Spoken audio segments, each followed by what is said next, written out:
Hello everybody, welcome back this channel. आज हम बात करेंगे भाई मार्शलिंग के ऊपर कि भाई क्रमबंधन मार्शलिंग होता क्या है। क्योंकि आप ट्रांसफर प्रॉपर्टी पढ़ोगे तो आपको ये वर्ड मिलेगा। तो भाई इससे पल्ले पढ़ने से पहले हम इसको समझ लेते हैं कि भाई मार्शलिंग होता क्या है। ठीक है, एक एग्जांपल बनाया है मैंने, एक डायग्राम बनाया है, वो ये मार्शलिंग समझने में आपकी बहुत ज़्यादा हेल्प करेगा। ठीक है, तो ये राम है, ये श्याम है और ये मोहन भाई साहब हैं। ठीक है, 3 लोग हैं। अब राम कौन है? राम ये 2 प्रॉपर्टी का मालिक है। और श्याम कौन है? ये दोनों प्रॉपर्टी मॉर्गेज कर देता है श्याम के पास। तो श्याम मॉर्गेजी है और बाद में एक प्रॉपर्टी उठा के मोहन को बेच देता है। तो ये कौन हो गया? ये क्रेता हो गया। तो ये हमारा आपका डायग्राम समझ में आ गया होगा। अब चलते हैं भाई मार्शलिंग पे। तो भाई बताइए मार्शलिंग होता क्या है। तो मार्शलिंग की डेफिनेशन समझते हैं। जो आपको 56 सेक्शन है उससे रिलेटेड करके हम इसको समझने वाले हैं। ठीक है, क्योंकि आपको आगे भी मिलेगा इस 80-90 की समथिंग। ठीक है, समझते हैं भाई क्या है। मार्शलिंग एक कानूनी सिद्धांत होता है, ठीक है, जो तब लागू होता है जब एक व्यक्ति बंधक धारक मॉर्गेजी के पास से अधिक संपत्तियां होती हैं तो एक समान ऋण या दायित्व के लिए बंधक है, मॉर्गेज है। इस सिद्धांत के तहत यदि व्यक्ति मालिक, संपत्ति का मालिक ने एक संपत्ति को बेचा, मोहन को बेच दिया एक प्रॉपर्टी उठा के, मॉर्गेज दोनों की थी इसने, लेकिन एक प्रॉपर्टी उठा के इसने बेच दी मोहन को।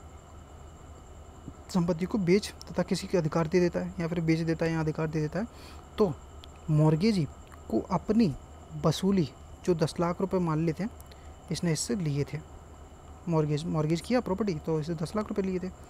वसूली को उन संपत्तियों से वसूल करने के लिए बाध्य किया जा सकता है जो अभी तक संपत्ति मालिक द्वारा बेची नहीं गई है। मालिक ने सिर्फ ए वाली प्रॉपर्टी मोहन को बेची थी, लेकिन बी वाली प्रॉपर्टी मालिक के पास ही है, बेची नहीं गई है, ताकि पहले से बेची गई संपत्ति को सुरक्षित रखा जा सके। यानी कि पहले से बेची कौन सी? ए वाली। तो मार्शलिंग का मतलब होता है कि पहले वो प्रॉपर्टी मार्शलिंग में तुम जब अपना जो क्लेम सेटिस्फाई करोगे, जो तुम्हारा वसूला, जो तुम इसने पेमेंट आपका वापस नहीं किया है, तो आप इसके 10 लाख वसूलोगे।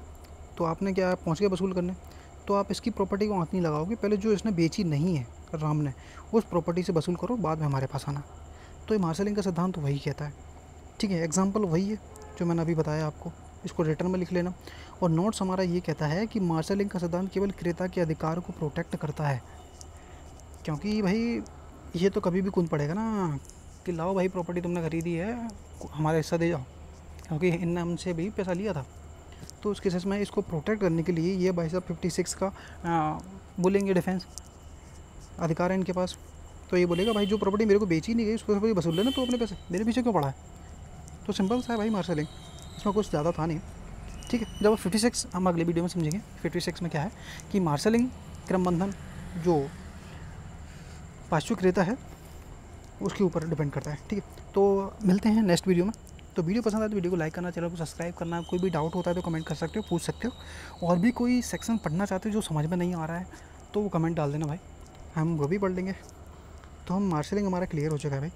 फिर भी कोई डाउट हो, नहीं समझ में आए, आप कमेंट वगैरह सब कुछ पूछ सकते हो। ठीक है, और रिवीजन जब भी कोई वीडियो का आप रिवीजन करते हो इस सेक्शन का, तो मैं सजेस्ट करूंगा कि मेरी वीडियो से अगर रिवीजन करते हो तो 1.5x पे आप स्पीड पर आप इसको रिवीजन कर सकते हो। आपको फास्ट हो जाएगा और आपको जल्दी से समझ में आ जाएगा। लेकिन अब अगर पहली बार पढ़ते हो तो नॉर्मल स्पीड में पढ़िए, जब रिवीजन करो तो 1.5x पे अब इसको करके स्पीड पे पढ़ सकते हो, रिवीजन कर सकते हो, जल्दी फास्ट हो जाएगा, आपको जल्दी समझ में आ जाएगा। ठीक है, तो वीडियो को लाइक करना, चैनल को सब्सक्राइब ज़रूर करना। Thank you.